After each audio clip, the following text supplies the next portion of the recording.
두려움과 고통은 어디서 오는가? 21세기를 대표하는 영적 지도자 에크하르트 톨레는 내면의 평화와 자유를 얻을 수 있는 구체적인 방법을 제시한다. 자유는 당신이 생각하는 자가 아니라는 걸 깨달을 때 시작된다. 생각하는 자를 관찰하기 시작하는 순간 더 높은 수준의 의식이 깨어난다. 오늘은 새로운 의식의 차원을 여는 방법을 담은 책 에크하르트 톨레의 이 순간의 나에 대해 이야기해보겠다.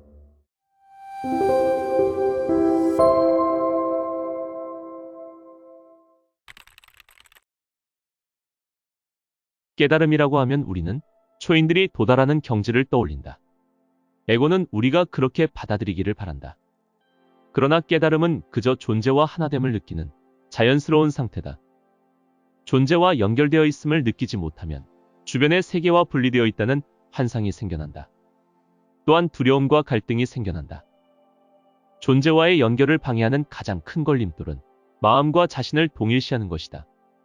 그리고 이것은 우리에게 끊임없이 생각을 하도록 강요한다. 생각을 멈추지 못하는 건 끔찍한 고통이다. 그런데 대부분의 사람들이 이런 고통을 겪고 있는 까닭에 우리는 고통을 실감하지 못하고 그것을 당연하게 여긴다. 이 생각의 장막 때문에 당신은 스스로 다른 것과 완벽히 분리되어 있다는 환상을 갖게 된다. 그리고 그 모든 것들이 하나로 연결되어 있다는 본질적인 사실을 잊게 된다. 마음은 올바르게 사용하면 훌륭한 도구가 되지만 잘못 사용하면 엄청난 파괴력을 갖는다. 당신은 마음이 곧 자신이라고 믿고 있다. 하지만 그것은 망상이다. 다행스러운 것은 당신 스스로 마음으로부터 자유로워질 수 있다는 것이다. 당신의 머릿속에서 오래된 테이프처럼 반복되고 있는 생각의 패턴에 주의를 기울여야 한다. 이것이 바로 생각하는 사람을 관찰하는 것이다. 그 목소리에 귀 기울일 때는 편견을 갖지 않아야 한다. 이는 어떠한 판단도 해서는 안 된다는 의미다. 행동에 모든 주의를 집중하는 것으로도 수행을 할 수 있다. 평범한 행동에 집중하는 순간 그 자체가 목적이 된다. 예를 들어 계단을 오르내릴 때마다 당신이 내디는 모든 걸음과 호흡에 주의를 기울여 볼 수 있다. 깨달음을 향한 여행에서 반드시 거쳐야 할 단계는 자신을 마음과 동일시하지 않는 법을 배우는 것이다. 마음의 흐름이 끊어질 때마다 의식의 빛은 더 강해진다. 마치 아이의 재롱에 미소 짓는 것처럼 어느 날 머릿속에서 들려오는 목소리에 미소 짓는 자신을 발견하게 될지도 모른다. 이는 마음이 만들어내는 목소리를 더 이상 심각하게 받아들이지 않는다는 의미다. 에고에게는 현재의 순간이 존재하지 않는다. 에고에게 중요한 것은 오직 과거와 미래다. 에고의 상태에서는 당신의 마음이 제대로 기능할 수 없다. 자유로 향하는 열쇠를 쥐고 있는 것은 현재의 순간이다. 생각과 감정 사이에 갈등이 벌어지고 있다면 생각은 거짓이고 감정이 진실이다. 마음의 활동은 항상 어떤 감정으로 몸에 나타난다. 그래서 그것을 자각할 수 있는 것이다. 이런 식으로 감정을 바라보는 건 생각을 바라보는 것과 같다. 한 가지 차이점이 있다면 생각은 머릿속에 있는 반면 감정은 강력한 물리적 요소를 가지고 있는 까닭에 주로 몸에서 느껴진다는 점이다. 그래서 당신은 감정의 지배를 받지 않으면서도 감정이 몸에 머물 수 있도록 하는 것이다. 당신은 더 이상 감정이 아니다. 당신은 관찰자이며 목격하는 존재다. 이런 연습을 하다 보면 내면의 무의식 상태로 있는 모든 것이 의식의 빛 속에서 모습을 드러낼 것이다. 불안, 근심, 걱정, 공포 등과 같은 심리적 두려움은 미래의 어느 순간에 일어날지도 모를 무언가에 대한 것이며 지금 일어나고 있는 일에 대한 두려움이 아니다. 당신은 지금 이곳에 있지만 당신의 마음은 미래에 있다. 이것이 당신이 불안을 느끼는 이유다. 궁극적으로 모든 두려움은 에고가 느끼고 있는 죽음과 소멸에 대한 두려움이다. 예를 들어 논쟁을 할 때에는 자신이 옳다고 주장하며 다른 사람들은 틀렸다고 강박적으로 몰아세운다. 이는 자신과 동일시하는 마음의 입장을 방어하기 위한 것이다. 일단 자신을 마음과 동일시하지 않으면 당신이 옳거나 틀렸다는 사실은 자아 감각에 아무런 영향을 미치지 않는다. 따라서 당신이 반드시 옳아야 한다는 강박관념은 사라진다. 지금이 가장 소중한 이유는 무엇일까? 우선 지금만이 유일하게 존재하는 시간이기 때문이다. 그리고 지금만이 존재하는 전부이기 때문이다. 지금 이 순간이 소중한 두 번째 이유는 그것이 마음이라는 제한된 영역 너머로 당신을 데려다 줄 수 있는 유일한 순간이기 때문이다. 자신을 관찰할 때 당신은 저절로 현재에 더 오래 머물게 된다. 자신이 현재에 머물지 않는다는 것을 깨닫는 순간 당신은 현재에 존재하게 된다.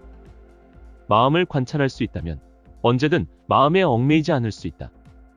그리고 마음에서 벗어날 때 마음이 아닌 또 다른 어떤 것이 당신의 삶으로 들어온다. 바로 관찰하는 존재이다. 다양한 상황에 대한 자신의 반응뿐 아니라 자신의 생각과 감정을 관찰해보라. 과거 혹은 미래에 얼마나 자주 관심을 기울였는지 살펴보라. 하지만 관찰한 것을 판단하거나 분석하지 말아야 한다. 단지 생각을 관찰하고 감정을 느끼고 반응을 지켜보라. 깨달음에 도달한 사람들은 언제나 지금 이 순간에 모든 관심을 집중한다. 물론 그들도 부분적으로는 여전히 시간을 의식한다. 하지만 결코 심리적 시간에 얽매이지는 않는다. 현실적인 삶에서는 물론 시계상의 시간을 이용해야 한다. 그러나 현실적인 문제가 해결되는 즉시 현재의 순간으로 돌아와야 한다. 그러면 심리적 시간이 쌓이지 않는다. 심리적 시간은 과거와 자신을 동일시하고 끊임없이 강압적으로 미래를 투영하게 만든다. 시간이 모든 고통의 원인임을 인정하는 것이 힘들지도 모른다. 당신이 겪고 있는 모든 고통과 어려움은 삶의 특수한 상황 때문이라고 믿고 있을 것이다. 전통적으로 생각한다면 이것은 맞는 말이다. 그러나 마음의 부작용을 근본적으로 해결할 때까지 문제는 변하지도 사라지지도 않을 것이다. 고통이나 불행이 기적처럼 사라진다고 해도 현재의 순간에 더 오래 머물지 못하면 당신은 곧 비슷한 문제나 고통의 원인과 마주하게 될 것이다. 행동의 결과에 연연하지 말고 행동 자체에 주의를 기울여라. 결과는 저절로 따라오는 것이다. 이것이야말로 강력한 영적 수행이다. 당신이 마음의 관찰자가 되지 못하고 마음의 지배를 받는 한 고통은 계속 생겨난다. 고통이 생겨나는 이유는 있는 그대로를 받아들이지 않거나 그것에 무의식적으로 저항하기 때문이다. 저항은 생각의 차원에서는 판단의 형태로 나타나며 감정의 차원에서는 부정적으로 표현된다.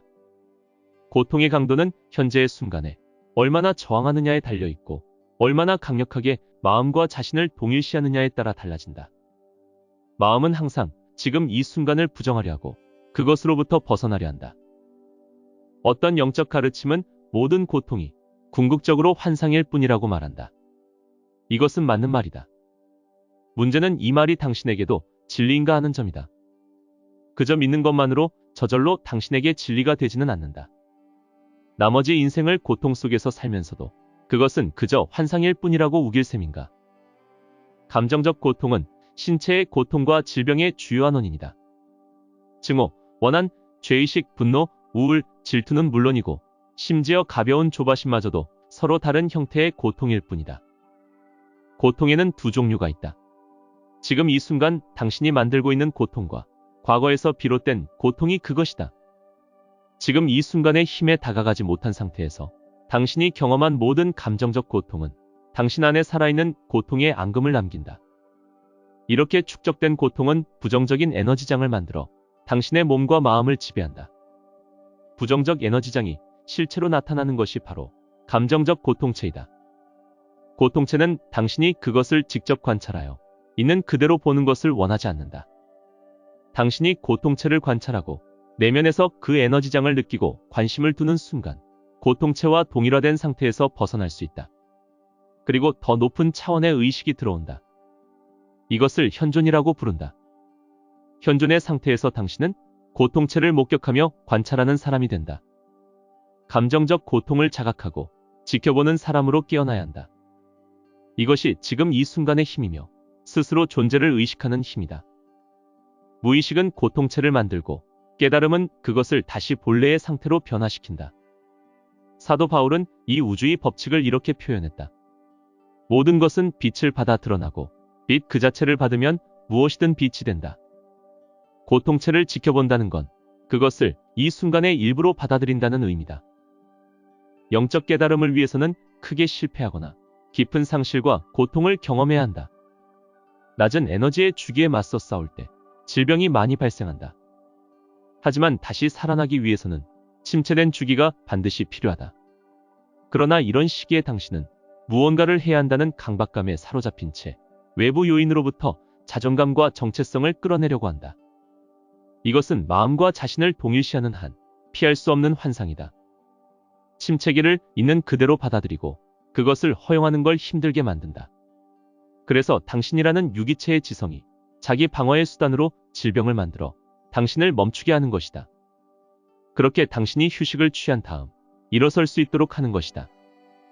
사실 행복과 불행은 하나다. 오직 시간이라는 환영이 행복과 불행을 분리시킬 뿐이다. 삶에 저항하지 않는다는 건 빛 속에 있다는 의미다. 이 상태는 어떤 방식으로든 좋거나 나쁜 것에 더 이상 좌우되지 않는다. 행복하기 위해서 필요하다고 생각했던 물건이나 조건들이 애쓰거나 노력하지 않아도 당신에게 다가온다. 반복되는 부정적인 감정에는 질병과 마찬가지로 어떤 메시지가 담겨 있다. 부정적 감정이 느껴진다면 그것은 조금 더 현존해야 한다는 걸 일깨워주는 신호다. 누군가 당신에게 상처가 될 수 있는 말을 한다고 해도 부정적 감정에 빠져드는 대신 그것들이 당신을 그저 통과해 가도록 하라. 아무런 저항도 하지 말라. 마치 상처받을 사람이 거기에 없는 것처럼 행동하라. 그것이 바로 용서다. 평화를 찾아 헤매지 말라. 오직 평화에 머물지 못하는 자신을 용서하라. 당신이 평화로운 상태에 있지 않다는 걸 온전히 받아들이는 순간 그 평화롭지 못함이 평화로 변화할 것이다. 무엇이든 완전히 받아들일 수 있으면 당신은 평화로워질 수 있다. 있는 그대로를 받아들이면 모든 순간이 최고의 순간이 된다. 이것이 깨달음이다. 자비심은 자신과 모든 창조물이 깊이 연결되어 있다는 자각이다. 나는 이 사람과는 아무런 공통점이 없어라는 생각이 들 때 사실 당신과 그 사람 사이에는 공통점이 아주 많다는 것을 기억하라. 당신의 미래를 결정하는 건 지금 이 순간의 의식 수준이다. 긍정적으로 변화하기 위해 할 수 있는 가장 중요한 일은 자신을 내맡기는 것이다. 내맡긴다는 행위가 인생을 포기한다는 것처럼 느낄 수도 있다. 그러나 진심으로 자신을 맡겨 순응한다는 건 완전히 다른 것이다. 그것은 어떤 상황에서도 손 놓고 아무것도 하지 않는 것을 의미하지 않는다. 자신을 내맡긴다는 건 삶의 흐름을 거스르기보다는 순응하는 심오한 지혜다. 삶의 흐름을 경험할 수 있는 곳은 오직 지금 이 순간뿐이다. 그래서 자신을 내맡긴다는 건 어떤 조건이나 아무런 의구심 없이 현재의 순간을 받아들이는 걸 의미한다. 있는 그대로에 내적으로 저항하는 걸 포기하는 것이다. 자신을 내맡긴다고 해서 모든 상황을 그냥 받아들일 필요도 없다. 지금 이 순간이라는 작은 부분만을 받아들이면 된다. 예를 들어 진흙탕 속에 빠져서 꼼짝 못하게 되었을 때 일찌감치 체념하고 진흙탕 속에 있겠어라고 말하는 사람은 없다. 자신을 내맡기는 것은 체념이 아니다. 당신은 진흙탕에서 빠져나오기를 원하고 있다는 걸 충분히 인식하라. 어떤 식으로든 마음으로 상황을 구분하여 단정하지 말고 현재의 순간으로 관심의 범위를 좁혀야 한다. 지금 이 순간에 대해 어떤 판단도 하지 말라. 그러면 저항이나 부정적인 감정도 일어나지 않는다. 지금 이 순간 있음을 받아들여라. 그리고 그 상황에서 빠져나오기 위해 할 수 있는 모든 행동을 해야 한다. 저항을 하지 않으면 의식이 높아지는 것은 물론이고 모든 것이 상상할 수 없을 만큼 질적으로 향상된다.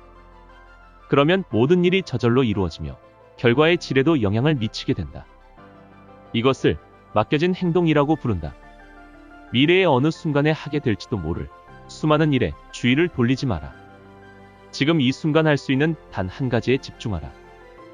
이것은 아무런 계획도 세우지 말라는 의미가 아니다. 어쩌면 계획을 세우는 것이 지금 이 순간에 할 수 있는 유일한 일일 수도 있다. 그러나 지속적으로 당신 자신을 미래에 투영하는 마음의 영화를 틀어놓지 마라. 그러면 지금 이 순간을 잃어버리게 된다. 이제 난 더 이상 신경 쓰지 않을 거야 같은 태도를 내맡김과 혼동해서는 안 된다. 오히려 이런 태도는 원망이 담긴 부정적 감정으로 얼룩져 있다. 자신을 내맡길 때에는 당신의 내면에 주목하며 혹시 저항의 흔적이 남아있지는 않은지 살펴보라. 우선 저항을 인정하는 것부터 시작하라. 저항감을 주시하면 그것이 아무런 쓸모가 없다는 걸 알게 된다. 저항하지 않는다는 건 아무것도 하지 않는다는 의미가 아니다. 어떤 행위에도 반응하지 않는다는 걸 말한다. 강렬한 현존 상태에 머무를 때 아무것도 하지 않아도 상황과 사람을 변화시키고 치유할 수 있다. 진정으로 아무것도 하지 않는다는 건 내면에서 저항하지 않으면서도 온전하게 집중하고 있는 것을 의미한다. 반면 어떤 행동을 취할 필요가 있다고 해도 더 이상 마음이 가는 대로 반응하지 않고 의식적인 현존 상태에서 상황에 대응하게 된다. 이런 상태에서 당신의 마음은 모든 개념으로부터 자유롭다. 자신을 내맡기기 전까지 사람들 사이의 관계는 대부분 무의식의 상태에서 벌어지는 역할놀이에 불과하다. 병이 나거나 장애를 얻게 되더라도 낙담하거나 자책하지 말라. 삶이 불공평하다고 불평해서도 안 되며 무엇보다 자신을 비난해서는 안 된다. 이 모든 것은 저항이다. 중병을 앓고 있다면 그 병을 깨달음을 얻는 데 이용해보라. 인생에서 일어나는 나쁜 일들을 깨달음을 얻기 위한 기회로 활용하는 것이다. 물론 중병을 앓고 있는 상황에서 이런 말을 들으면 화가 날 수도 있다. 그러나 그것은 질병이 이미 자의식의 일부가 되어 지금 당신의 정체성을 보호하고 있다는 분명한 증거다. 그것은 당신이 질병 자체를 보호하는 것과 같다. 고통과 괴로움이라는 평범한 쇳덩어리를 황금으로 바꾸는 경이로운 어떤 것이 있음을 기억하라. 그 한 발자국이 바로 내맡김이다. 물론 그런 상황에서도 행복할 수 있다고 이야기하는 건 아니다. 그러나 두려움과 고통은 내면의 평화와 고요함으로 변할 수 있다. 그것은 바로 모든 이해를 초월한 신의 평화다.